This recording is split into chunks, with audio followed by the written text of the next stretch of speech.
오늘의 큐티 말씀은 데살로니가 후서 2장 1절부터 17절입니다. 제목, 흔들리거나 두려워하지 말자.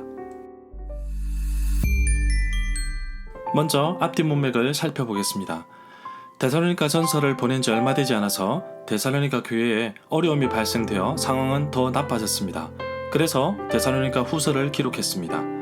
바울과 실라와 디모데는 항상 데살로니가 교회 성도들을 생각하며 하나님께 감사할 정도로 늘 마음에 품고 있었습니다. 고난을 당하는 교인들을 향하여 격려하며 고난은 천국에 들어갈 자들이 겪는 특권이라고 말합니다. 그리고 주 예수님께서 하늘에서 다시 오실 때에 참고 견디는 것에 대한 보상이 있을 것이라고 응언하였습니다. 이미 데살로니가 전서 후반부에 재림에 대한 잘못된 이해로 인한 문제가 생겼음을 발견하게 됩니다. 데살로니가의 많은 핍박과 고난이 아주 심해지면서 사람들은 예수님이 다시 오실 날을 가까웠다고 오해하게 이릅니다.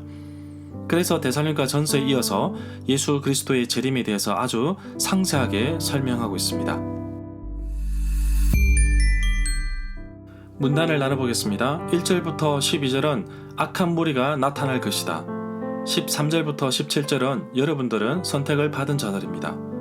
1절에 보면 이미 데살로니가 전서 5장에서 예수 그리스도의 재림에 대해서 언급하였습니다.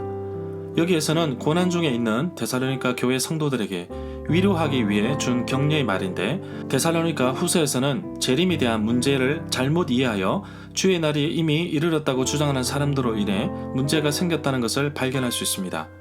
2절에 보면 이 구절에서는 바울이 이렇게 말하는 것은 바울의 말 편지라고 주장하며 근거를 대는 거짓 사람들이 있었다는 것입니다. 이 거짓 가르침은 재림에 대한 오해를 불러일으켰습니다. 그래서 바울은 15절에서 자신의 가르침을 받은 전통을 지키라고 말합니다. 데살로니가 교회 성도들 가운데 주의 날이 이미 이르렀다고 분명하게 주장하는 사람들의 말에 현혹되어 흔들리는 사람이 있었음을 볼 수 있습니다.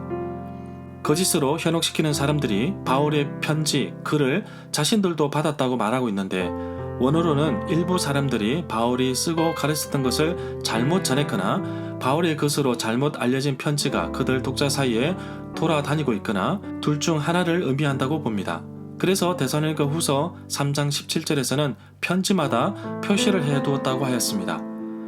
3절에 보면 주의 날이 이르렀다는 주장은 주의 날이 각자의 내면 속에 이미 실현되었다고 생각하는 영지주의자들로부터 유래하였거나 또는 예수님의 재림이 바로 앞에 와 있다고 말하는 종말론적 광신주의자들로부터 유래했을 것으로 보고 있습니다. 7절에 보면 억제하고 누르고 있는 것은 맞지만 그 대상이 구체적으로 누구인지 밝히고 있지 않습니다. 불법의 비밀은 이전에 비밀이었던 마지막 때에 악이 이제 하나님에 의해서 믿는 자들에게 알려지게 되었다는 것을 의미한다고 봅니다. 11절부터 12절에 보면 바울은 궁극적으로 사탄이 아니라 하나님이 통치한다고 믿었습니다. 하나님은 복음을 믿지 않는 자들로 하여금 거짓된 것을 믿도록 하고 있습니다. 열왕기상 22장 19절부터 23절에 의하면 하나님이 아합 왕에게 미혹하는 영을 보내었다고 기록하고 있습니다. 그렇기 때문에 진리를 믿지 않고 불의를 기뻐하며 죄 짓는 모든 사람들은 심판을 받게 될 것입니다.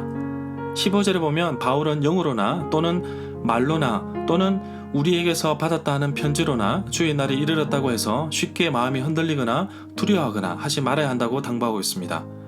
바울은 예수 그리스도의 이름으로 명령할 정도로 게으르게 행하고 우리에게서 받은 전통대로 행하지 않은 모든 형제에게서 떠나라고 말합니다. 고린도 교회에 대해서는 바울이 전하여 준 전통을 지켰기에 칭찬하는 모습을 볼 수 있었습니다. 굳게 서라는 말은 바울이 수신자들에게 믿음에 서서 든든하게 살아갈 것을 촉구하는 말인데, 이런 촉구의 말을 바울 서신 여러 곳에서 발견할 수 있습니다.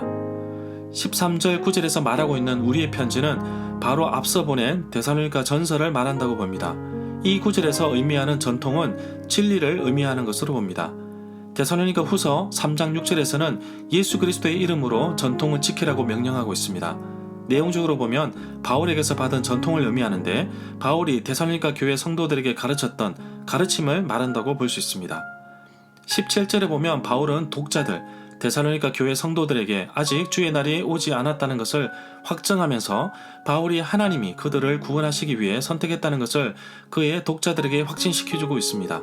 그러므로 그들은 굳게 서서 바울이 그들에게 가르쳤던 진리들을 붙잡고 흔들리거나 동요하지 말아야 한다고 말하고 있습니다.